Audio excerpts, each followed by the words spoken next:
Snoop Dogg is one of the most recognizable names in music. Everyone knows the smooth voice, the laid-back flow, the superstar legend. But what many people don't realize is just how close Snoop came to losing everything long before the fame. His past wasn't glamorous, it was dangerous. Today we're diving into the real story, the journey from a troubled kid in Long Beach to one of the most influential artists in hip-hop. Before we start, hit like, share this video, and subscribe if you want more stories like this. Let's begin. Early life Snoop Dogg was born Calvin Cortazar Broadus Jr. on October 20th, 1971 in Long Beach, California. His father, Vernell Varnado, left when Snoop was still a baby, so he grew up mostly under the care of his mother and later his stepfather, Calvin Cortazar Sr., who sadly passed away in 1984. Snoop adored his mother, and the two were very close. But when his mom and stepfather divorced in 1975, things quickly got tougher at home. Money was tight, and Snoop had to help out however he could, delivering newspapers, selling candy, even picking up odd jobs just to support the family. He was a smart student, active in church, and actually got good grades. But the streets of Long Beach had a pull he couldn't ignore.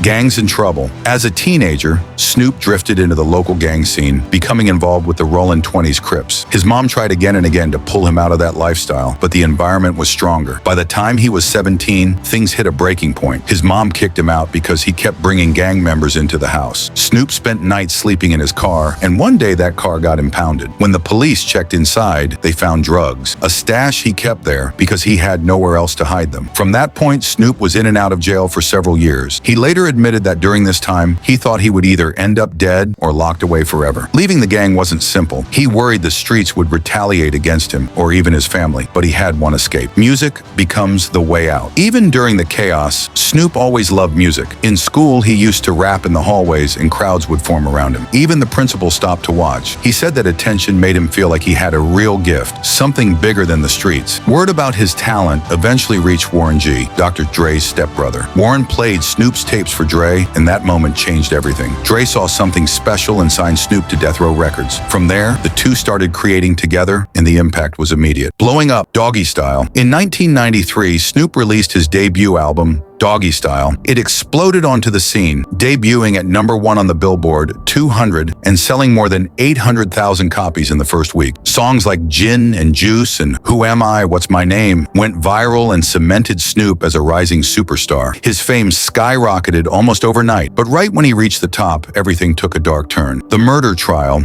In the middle of his success, Snoop and his bodyguard were charged in the death of Philip Woldemariam, a member of a rival gang. The case shocked the entire country and threatened to end Snoop's career forever. After months in court, it was proven that Snoop wasn't the shooter. His bodyguard fired in self-defense after an attack. Snoop was cleared, but the situation left deep scars. Philip Woldemariam had immigrated from Eritrea with his family, and his death became one of the most talked about moments in hip-hop history. More music, more success. After the trial, Snoop kept moving forward. In 2002, he released Paid the Cost to Be the Boss, which sold over 1 million copies and gave fans hits like From the Chooch to the Palace and Beautiful. Later, he released more albums featuring artists like Pharrell, Wiz Khalifa, and many others. His 2016 album featured global names like Wizkid and expanded his sound to an even wider audience. Snoop didn't just stay in music. He acted in movies like Soul Plane, Bones, The Wash, Mac and Devin. Go to high school and even appeared in comedy and horror films. He became a full-on entertainment icon. Controversies and community tension. But the success didn't silence critics. Some people from Long Beach claim Snoop forgot about his roots. A Rolling 20s Crip member even said that Snoop didn't use his influence to help cool down tensions between gangs. Then came a huge backlash when Snoop appeared in an ad that used Crip and Blood themes. Many saw it as disrespectful, using gang culture to sell a product. It caused a major rift between different groups who felt he was profiting from their struggles. Later, Snoop opened a store called The Dog House, featuring merchandise and a statue of himself wearing a Crip blue outfit. Within days, the statue was vandalized and covered in red paint, a clear message from the Bloods. Still, despite the tension,